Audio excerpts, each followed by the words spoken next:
En el siguiente vídeo os presento la distribución normal, primera parte. Vamos a hablar ahora de una de las distribuciones más conocidas, que es la que se llama distribución normal o campana de Gauss, que seguro que es como están más acostumbrados a escucharla. Para motivar por qué estudiamos la distribución normal, por qué la distribución normal es la más conocida y por qué es la que más se usa, debemos señalar tres aspectos. Lo primero es las propiedades matemáticas que tiene. Estas, las iremos viendo a lo largo de los temas, pero por la función de densidad que tiene y por cómo se comporta, pues es fácil de utilizar matemáticamente hablando. Después tenemos su naturalidad. ¿Qué me refiero con naturalidad? Pues hay muchas magnitudes, naturales, que se dan en la naturaleza y que tienen realmente el comportamiento de una distribución normal. Y después está su relación con las grandes muestras, es su comportamiento asintótico, los teoremas límites, que son los que veremos en el siguiente tema, ¿vale? Esos tres motivos son los que la hacen una de las distribuciones más utilizadas y que mejor tenemos que conocer, ¿vale? Vamos a definir en primer lugar lo que entendemos por distribución normal. Ya sabéis que todo el tiempo cuando hablamos de una variable aleatoria, cuando vamos a hablar de su distribución, lo primero en lo que tenemos que pensar es en su función de densidad y, por tanto, en su función de distribución acumulada, ¿vale? Es decir, es las funciones que las representan. En concreto, en el caso de la normal, cuando yo digo que una distribución, que una variable aleatoria tiene una distribución normal, tengo que añadirle una coletilla y es con media mu y varianza sigma cuadrado, porque cualquier distribución normal va a ir siempre acompañada de esos dos parámetros, ¿vale? Donde la media es algún valor entre menos infinito y más infinito y la desviación estándar es algún valor mayor que cero, o la varianza, ¿vale? Sabéis que la varianza es el cuadrado de la desviación estándar.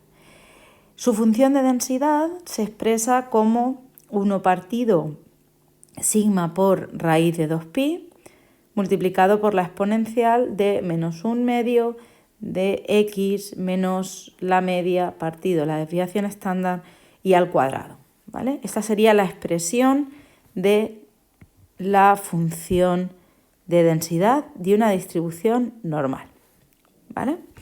Cuando la expresamos así, si nosotros aquí calculamos la media y la varianza, fácilmente vemos que se corresponden efectivamente con ese mu y ese sigma cuadrado que cuando estábamos diciendo la coletilla de una distribución normal con media mu y varianza sigma cuadrado. Es exactamente eso, ¿vale? Para verla en un ejemplo y para que entendáis a qué me refiero cuando hablamos de normalidad, de naturalidad, digamos, el ejemplo lo que nos dice es que tenemos una empresa de motores que necesita saber cuál es la emisión de gases de un nuevo tipo de motor, ¿vale? Necesitan conocer cuál es la probabilidad de que estos emitan más gases de lo permitido. Al final se quiere ver cómo se comportan esa emisión de gases.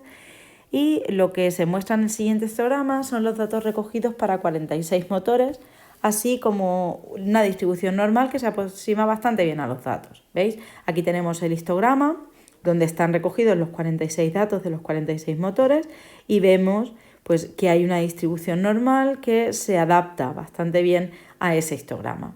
Vale.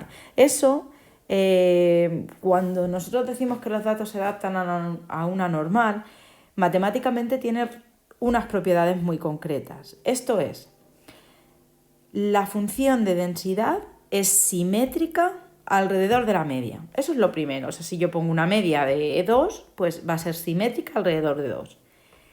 Mu, además de ser la media, es la mediana y la moda. Acordaros que la mediana está relacionada con los cuantiles, es el cuantil 0,5 o el percentil 1 medio o el primer cuartil, el segundo cuartil, como lo queráis ver. Pero está relacionada con los cuartiles. El caso es que es igual que la media. Mediana igual que media. Y luego tenemos la moda, que es el valor que tiene un valor en la densidad más alto, es decir, el valor que más se repite, digamos. Aquí lo de se repite, como estamos en continuo, no es tan obvio, pero en este caso la moda coincide con la mediana y con la media. Vale. Además, sabemos que el 95% de la probabilidad que es lo mismo que decir el 95% de los individuos de una población normal van a tener un valor de la variable que va a estar entre la media más 2 desviaciones típicas y la media menos 2 desviaciones típicas, ¿vale? En ese intervalo. Y es prácticamente imposible que encontremos valores, es decir, que alguien de esa población tenga un valor de su variable a más de 3 desviaciones típicas de la media, ¿vale? Lo vemos mejor en un gráfico. Fijaros, esta es una distribución normal, da igual dónde esté centrada, da igual cuál sea la varianza, siempre se va a comportar de la misma forma, ¿vale? A más menos una desviación típica tenemos, en realidad aquí hay aproximadamente un 68% de la probabilidad, después tenemos un 95% de la probabilidad que se sitúa entre más menos 2 desviaciones típicas y por debajo, aquí no aparece en el gráfico, pero el 99% de la probabilidad está entre mu menos 3 desviaciones típicas y mu más 3 desviaciones típicas. Y eso nos daría el 99% de los individuos, ¿vale? Esa sería un poco la situación. Al igual que sucedía con las variables aleatorias uniformes, en una variable aleatoria normal podemos utilizar también transformaciones de localización y escala. Es decir, a la variable le podemos multiplicar por un valor y sumarle otro, y lo que estaremos haciendo simplemente es amplificar el rango de posibles valores y trasladar la posición de esos valores, ¿vale? En el fondo, ¿qué estamos diciendo? Pues que lo que estamos haciendo es modificando tanto la media como la varianza, porque la media nos va a medir dónde está localizada, dónde está centrada la distribución normal, y la varianza nos va a dar el rango de valores posibles, ¿vale? Si volvemos a la transparencia anterior, hemos dicho que los valores posibles pues, van a estar como máximo a más o menos 3 desviaciones típicas. Pues si aumentamos la varianza, pues estaremos aumentando ese rango, ¿vale? Y dicho eso, al igual que decíamos que en la uniforme nos podíamos quedar con la uniforme 0,1, entender bien la uniforme 0,1 y a partir de ahí construir todas las demás, pues en el caso de la distribución normal nos pasa un poquito lo mismo. Y para eso utilizamos lo que se llama la distribución normal estándar, que la distribución normal estándar es la que se corresponde con una media de 0 y una varianza de 1, ¿vale? Y con esas dos podemos trabajar. Además, con esa media y con esa varianza, es decir, con esa normal estándar podemos trabajar y llegar a cualquier otra normal. Esa está muy bien estudiada, hay tablas completas para poder calcular la probabilidad acumulada y para poder calcular la densidad y demás. Y en concreto, además, tienen incluso nombre propio, digamos, denotación propia, que sería para la función de densidad y para la función de probabilidad, ¿vale? La función de probabilidad acumulada. Básicamente esta es la probabilidad de que z, donde z es una normal de media 0 y varianza 1, pues que sea menor o igual que ese valor z minúscula. Y en la phi de z pues es realmente la f de ese valor z, ¿vale? Y con eso tendríamos completamente identificada una normal estándar y a partir de una normal estándar cualquier otra distribución normal. De hecho, aquí tenemos cómo se comporta exactamente esa función de densidad para una normal estándar, que como veis se sitúa entre menos 3 y 3 y básicamente ahí están todos los valores. Luego tenemos cuál es la función de distribución acumulada, ¿vale? Cómo va aumentando la probabilidad desde el 0 hasta el 1, cómo se va acumulando, ¿vale? Y esa sería un poco cómo se ve gráficamente la normal estándar a partir de la cual podemos obtener todo el resto de normales.